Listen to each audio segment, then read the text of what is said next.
Hello everyone. स्वागत है आप सभी का श्वसन के दूसरे क्लास में।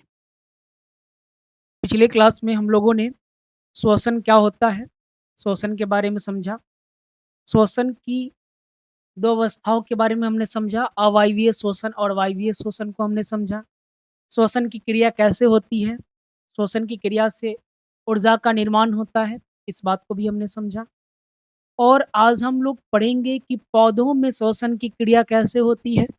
और इसके बाद हम लोग का जो टॉपिक होगा कि जंतुओं में गैसों का आदान-प्रदान, इट मीन्स कि जंतुओं में श्वसन की क्रिया कैसे होती है।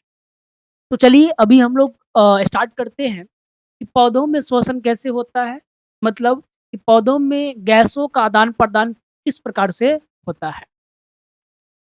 तो जो भी पौधे हैं, पेड़ या पौधे दोनों आप कह सकते हैं, पौधों में गैसों का जो आदान-प्रदान है या फिर आप कह सकते हैं गैसों का आदान-प्रदान या आप श्वसन की क्रिया कह सकते हैं ना, श्वसन। तो पौधों में गैसों का आदान-प्रदान कहिए या फिर श्वसन की क्रिया कहिए, यह विसरण के द्वारा होता है, ठीक है? विसरण एक प्रक्रिया है, इस विसरण के द्वारा पौधों में गैसों का आदान-प्रदान या श्वसन की प्रक्रिया होती है। वो कैसे, मैं अभी आपको समझाता हूँ। अगर कोई बड़े पुराने पेड़ हैं, ठीक है? अगर कोई बहुत बड़े पुराने पेड़ है, वृक्ष है, तो आप देखिएगा कि एक तो पहले नंबर आप समझिए कि पत्तियों में, है ना? पत्तियों में क्या होता है, छोटे-छोटे स्टोमाटा पाए जाते हैं, जिसको रंध्र कहा जाता है, ठीक है? तो इस रंध्रों के माध्यम से भी गैसों का आदान-प्रदान होता है। दिन में लोग क्या करते हैं कि कार्बन डाइऑक्साइड का ग्रहण करते हैं और ऑक्सीजन का ये लोग त्याग करते हैं।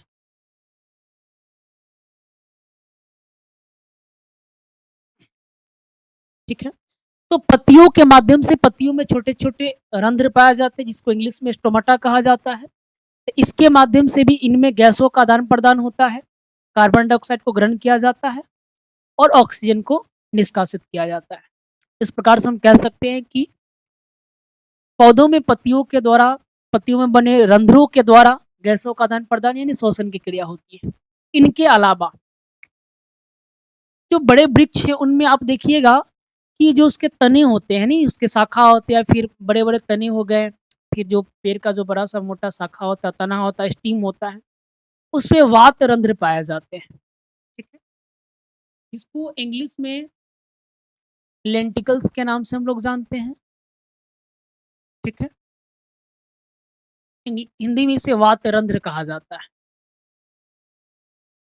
हम सभी लोगों ने देख रखा है कि आप देखिएगा जो तने पर मोटे-मोटे करे-करे एक त्वचा होता है, एक लेयर बना होता है, बहुत कड़ा होता है ना? उसी को वातरंध्र कहते हैं, उसके बीच में कहीं-कहीं गैप होगा, आप इसको देख पाइए होंगे। तो उसमें वातरंध्र पाया जाता है।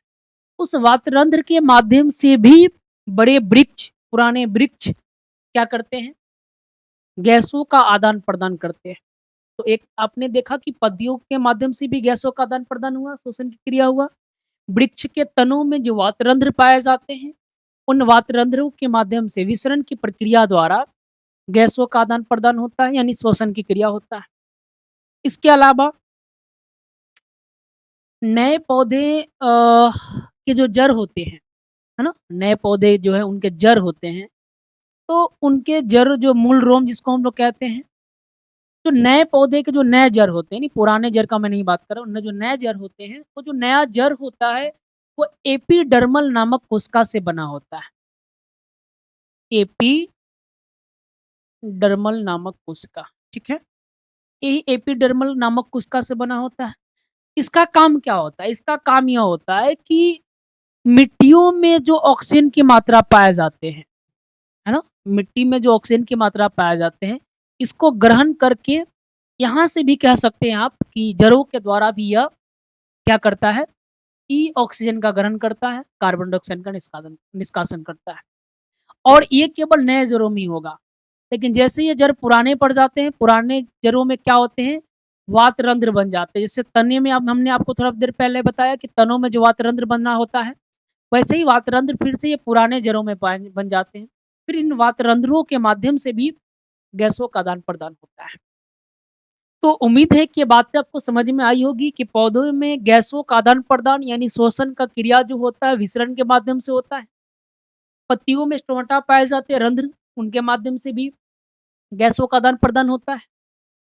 बड़े पुराने वृक्ष हैं तो उनके शाखाओं में जो कड़े त्वचा होते हैं जिसमें वातरंध्र पाए जाते हैं, उनके माध्यम से भी गैसों का आदान-प्रदान होता है, श्वसन की क्रिया होती है। अगर नए पौधे हैं जिनमें नए जड़ होते हैं तो नए जड़ों में नए जो जड़ होते हैं वो एपिडर्मल नामक कोशिका का बना होता है, जिसका काम होता है मिट्टी से ऑक्सीजन को ग्रहण करके पौधे तक के पत्तियों तक पहुँचाना। इसके माध्यम से भी गैसों का आदान-प्रदान होता है। और जब यही जड़ पुराना पड़ जाते हैं तो इनमें वातरंध्र का निर्माण हो जाता है और इस वातरंध्र के माध्यम से भी आपका गैसों का आदान-प्रदान होता है।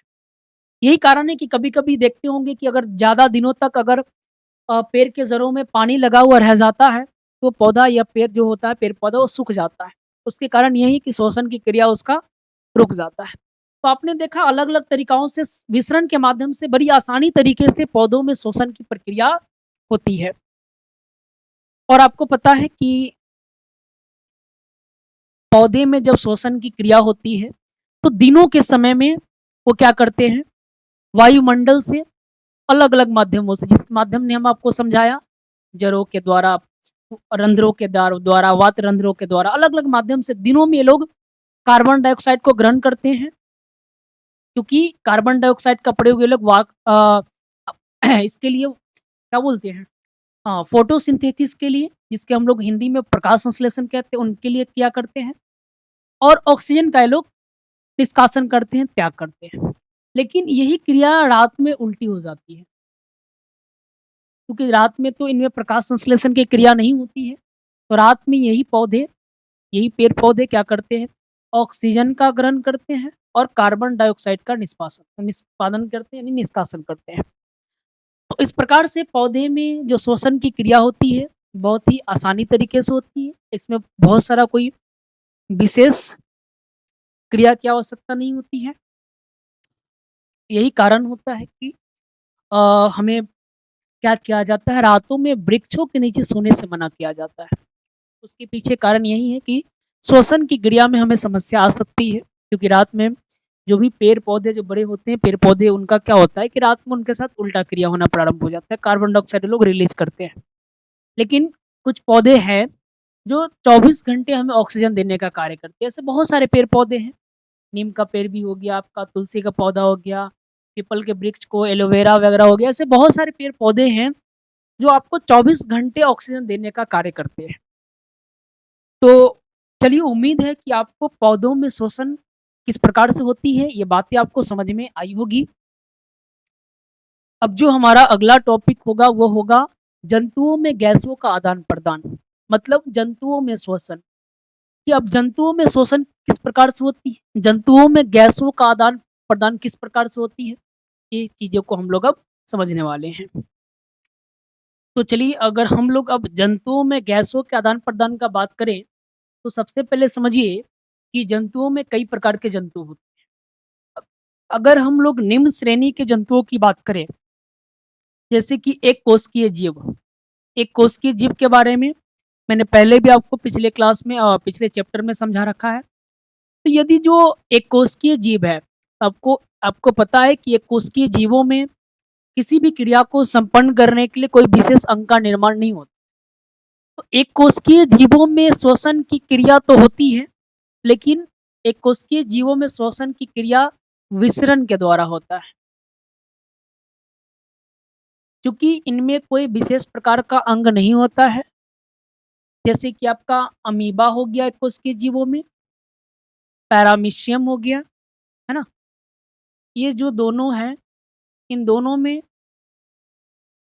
पैरामीशियम, इन दोनों में जो श्वसन की क्रिया होगी, वो आपका विसरण के माध्यम से होना है। लेकिन जैसे ही अगर हम लोग बहुकोशिकीय जीव का अगर बात करेंगे, उच्च श्रेणी वाले जीवों की अगर हम लोग बात करेंगे, तो बहुकोशिकीय जीवों में, क्योंकि बहुकोशिकीय जीवों के उच्च श्रेणी वाले जीवों को अत्यधिक ऊर्जा की आवश्यकता होती है। अब ज़ाहिर-सी बात है अत्यधिक ऊर्जा की आवश्यकता होगी, तो श्वसन की क्रिया विसरण के द्वारा संपन्न होने से काम नहीं होना है। तो बहुकोशिकीय जीवों में अ, श्वसन की क्रिया के लिए उनमें विशेष प्रकार के अंग का निर्माण होता है। इसी श्वसन अंग के द्वारा, है ना? इसी श्वसन अंग के द्वारा ये लोग क्या करते हैं, अपने श्वसन की क्रिया को संपन्न करते हैं। तो अगर श्वसन अंग की बात करें, तो 3 प्रकार की श्वसन अंग होते हैं, जिनके माध्यम से श्वसन की क्रिया संपन्न होती है। पहला आपका होता है श्वास नली, इसके बारे में हमने पहले ज़िक्र कर रखा है। इसे इंग्लिश में ट्रैकिया भी कहते हैं हम लोग, या ट्रैकिया भी आप इसको कह सकते हैं, ठीक है? आपका दूसरा होता है गिल्स, और तीसरा आपका होता है फेफड़ा। यानी कि बहुकोशिकीय जीवों में भी अनेक प्रकार के जीव हैं। अब उन अनेक प्रकार के जीवों में 3 श्वसन अंग हैं, जिनके माध्यम से उनमें क्या होती है, श्वसन की क्रिया संपन्न होती है। अब हम लोग समझते हैं कि श्वास नली या ट्रैकिया द्वारा किनमें श्वसन में क्रिया होती है, गिल्स के द्वारा कौन सा जीव श्वसन करता है, और फेफड़े के माध्यम से कौन सा जीव श्वसन करता है। एक-एक करके हम लोग समझने का प्रयास करते हैं। तो श्वास नली के माध्यम से जो श्वसन की क्रिया होती है, यह कीटों में होती है ना? जैसे कि आप देख रहे हैं, आपका टिड्डा, है ना? टिड्डा हो गया, तिलचट्टा आपका हो गया, ठीक है? इन कीटों में जो श्वसन की क्रिया होती है, वह श्वास नली के द्वारा होता है, जो एक जालीनुमा खुला होता है, जो कि जाकर के श्वास रंध्र में खुलता है, ठीक है? इसी के माध्यम से, श्वास नली के माध्यम से ही, ट्रैकिया के माध्यम से ही कीटों में, तिलचट्टा, टिड्डा जैसे कीटों में श्वसन की क्रिया संपन्न होती है। और एक बात याद रखिएगा, इनमें जो ऑक्सीजन का जो वाहक है, वो हीमोग्लोबिन नहीं होता है, क्योंकि इनमें अ, इनके जो ब्लड हैं, इनमें इनके ब्लडों में हीमोग्लोबिन पाया ही नहीं जाता है। यही कारण है कि आप देखिए कभी, तो इनका ब्लड जो होता है आपको व्हाइट टाइप में दिखेगा, क्योंकि इनके ब्लड में हीमोग्लोबिन का मात्रा होता ही नहीं है। तो इसलिए हम कह सकते हैं कि इन कीटों में जो श्वसन की क्रिया होती है, वो रक्त रक्त या रुधिर द्वारा संपन्न नहीं होती है। अब आगे हम लोग समझेंगे कि अ, गिल्स के माध्यम से किनमें श्वसन की क्रिया होती है। 2 नंबर में हमारा क्या है? गिल्स।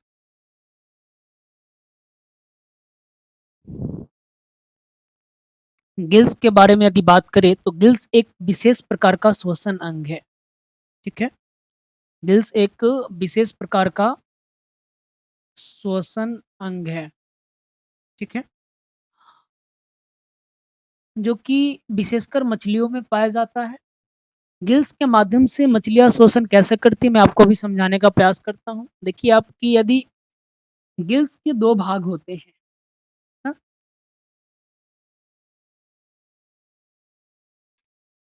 एक भाग जो होता है इसका, आप कह सकते हैं आहार नाल में खुलता है, ठीक है? और दूसरा भाग जो इसका गिल्स कोष्ठ में खुलता है, इसे गिल कोष्ठ के नाम से भी हम लोग जानते हैं। कार्य किस प्रकार से करता है, आप समझिए ध्यान से। होता क्या है कि जब मछलियाँ अपने मुख के माध्यम से जल को ग्रहण करती है, ठीक है?